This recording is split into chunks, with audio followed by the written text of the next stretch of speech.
మెదడుకు వెళ్ళే రక్తనాళాల్లో ఎక్కడైనా బ్లాక్ వస్తే దానికి సంబంధించిన మెదడు డ్యామేజ్ అవుతుంది అనుకున్నాం. ఈ రక్తపు గడ్డ కొన్నిసార్లు ఆ రక్తనాళాన్ని బ్లాక్ చేసిన తర్వాత వెంటనే కరిగిపోవచ్చు. దానికదే చలసల్లా జరుగుతుంది. ఆ కరిగిపోయినప్పుడు కాసేపు ఆ మెదడు యొక్క భాగం పనిచేయదు. కాసేపే ఆ పని చేయనంతసేపు చెయ్యి కాలు పడిపోవడం కానీ, మాట రాకపోవడం కానీ, తూలడం కానీ, తప్పటడుగులు వేయడం కానీ, మాట కొంచెం తడబాటు రావడం కానీ, చూపు తగ్గిపోవడం కానీ, ఇలా అన్ని పక్షవాతపు లక్షణాలే వస్తాయి. కానీ ఎప్పుడైతే రక్త ప్రసారం మళ్ళీ జరుగుతుందో, ఆ రక్తపు గడ్డ కరిగిపోయి రక్త ప్రసారం ఎప్పుడు మళ్ళీ జరుగుతుందో అప్పుడు ఆ మెదడు మళ్ళీ పనిచేసి ఈ పక్షవాతం లాంటి లక్షణాలు ఏవైతే ఉన్నాయో అవన్నీ కొన్ని నిమిషాల్లో, సాధారణంగా 15 నుంచి 30 నిమిషాల్లో తేరుకుంటాయి. కొన్నిసార్లు ఇది కొంచెం ఎక్కువసేపు ఉండొచ్చు. అంటే 15-20 నిమిషాలు కాకుండా కొంచెం ఎక్కువసేపు ఉండొచ్చు, కొన్ని గంటలు ఉండొచ్చు.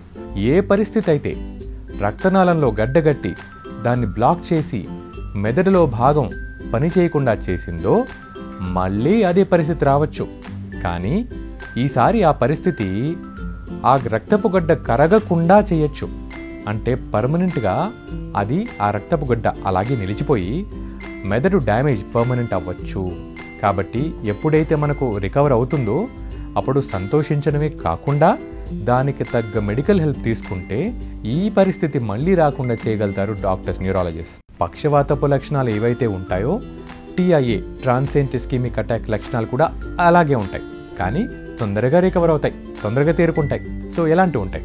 మాట రాకపోవడం, సడన్గా మాట్లాడుతూ మాట్లాడడం మానేస్తారు, పదాలు రావు, మాట్లాడినా ఏదో ఒక పదం మాత్రమే వస్తుంది తప్పితే పూర్తిగా నార్మల్ మాటలు మాట్లాడలేరు. కొందరికి ఏమవుతుంది, సడన్గా ఒక కన్ను కనబడకుండా పోతుంది, కొందరికి సడన్గా ఒక వైపు కనబడకుండా పోతుంది. 15-20 మినిట్స్ మళ్ళీ రికవర్ అయిపోతుంది. ఇది కూడా ట్రాన్సియంట్ ఇస్కెమిక్ అటాక్, పక్షవాతపు సూచన, వార్నింగ్ అటాక్ అనమాట. కొందరు నడుస్తూ తప్పటడుగులు వేసి తూలుతూ తాగిన వాళ్ళలాగా నడుస్తారు, మళ్ళీ నార్మల్ అయిపోతారు 15-20 మినిట్స్లో.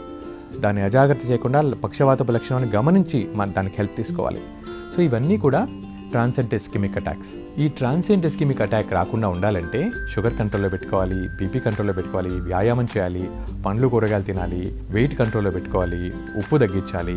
కొందరు ఏం చెప్తారంటే బీపీ మందులు వాడతారు, బీపీ చూసుకుంటారు, నార్మల్గా ఉందంటారు, నాకు నార్మల్గా ఉంది, బీపీ మందులు ఆపేస్తాను అంటారు. మనకు పొద్దున టిఫిన్ తిని 11 గంటలకు ఆకలేదు కదని అసలు తినడం మానేస్తామా? తినడం మానేస్తే మళ్ళీ ఆకలిస్తుంది. ఇది కూడా బీపీ మందులు ఆపేస్తే మళ్ళీ బీపీ పెరుగుతుంది.